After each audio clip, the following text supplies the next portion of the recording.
পুঁজিবাজারের মাধ্যমে মানুষের কাছ থেকে কোম্পানিগুলো অর্থ উত্তোলন করে, বিভিন্ন সেই সিস্টেমটাকে চালু রাখার জন্য এসএসসি কাজ করে, নিয়ন্ত্রক সংস্থা, সরকারের অনুমোদন বা ইত্যাদি দেওয়ার জন্য।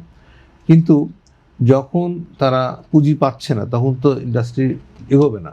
ব্যাংকের লোনের ক্ষেত্রে নিতে যে অনেক বেশি সুদ দেওয়া লাগে, সেটা কিন্তু একটা কোম্পানিকে পরবর্তীতে অনেক ক্ষতি করে।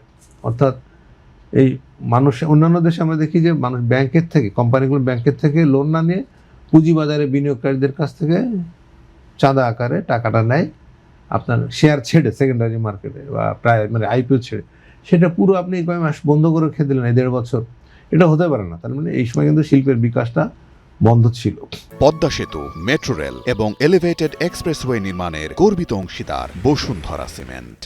আর বিগত সময়ে দেখেছি যে ভুইফোর কোম্পানি, কেপিসিএল বা ইত্যাদি ইত্যাদি কোম্পানি, নামকেস্ত কোম্পানি, ওই খুলনার এক জায়গায় একটা মাত্র বিল্ডিংয়ে একটা রুম আছে, আর কোনো কোম্পানির খবর নেই। তারাও কিন্তু টাকা নিয়ে গেছে, পরে যখন বিনিয়োগকারীদের টাকা যখন নিয়ে গেছে, যখন সেকেন্ডারি মার্কেটে ভাই বললেন যেটা, তখন কিন্তু ওই কোম্পানির আর বাজারে দরটা পেল না। ওই যে বিনিয়োগকারীদের টাকা শেয়ারটা ছিল, দর পেল না। অন্যদিকে ধরেন যে কোম্পানি, যারা কোম্পানির লোকজন শেয়ার ছেড়ে দিয়ে তাদের লক ইন মেয়াদ শেষ হলে ওরা বেরিয়ে যাবে। ওই বেরোনোর আগে তারা আবার নানা স্ক্যাম ছড়িয়ে শেয়ারটার দাম বাড়ায় না, নিয়ে আপনার সেই ক্ষেত্রে তারা বেরিয়ে যায়।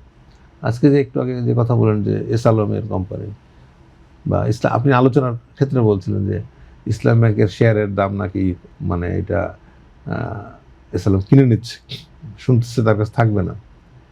এটা স্পেকুলেশন, আমরা জানি না তথ্যটা কি। যাই হোক, এই বিষয়গুলো তো নিয়ন্ত্রণ করা উচিত আগে থেকে। এবং ভাইয়ার যেটা বললেন যে 10 টাকার শেয়ার কেমনে 100 টাকায় ওঠে, এটা তো এসএসসির সফটওয়্যার আছে, সার্ভিলেন্স সফটওয়্যার দেখায় যায় যে এই কোম্পানিটার দাম বাড়তে, ওর নিয়ন্ত্রণ করবে না। আমরা এই কথা শুনেছি সাইফুর রহমানের সময়, তিনি যখন অর্থমন্ত্রী ছিলেন, কোনো কোম্পানির শেয়ারের দাম বাড়লে, তিনি তো অডিটর ছিলেন, মানে তিনি সিএ ছিলেন, যেহেতু উনি ভালো বুঝতেন, বলে উনি বলতেন এই কোম্পানির দাম, সঙ্গে সঙ্গে চেয়ারম্যানকে ফোন দিয়েছি, এই কোম্পানির দাম এত হলো কী করে, খেয়াল।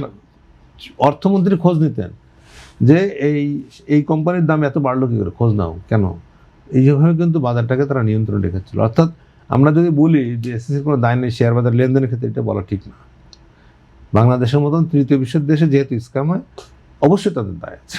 আর বিনিয়োগকারীর দায় তো নিজেদের অর্থের দায়, সে তো তার ঘাড়ে বর্তায়, সে লোকসান করে, ক্ষতিটা তারই হয় আলটিমেটলি। কিন্তু সে যে পরিস্থিতির শিকার হচ্ছে, সেই সব দেখার দায়িত্ব সরকারের, সরকার তো সে দায় এড়াতে পারে না।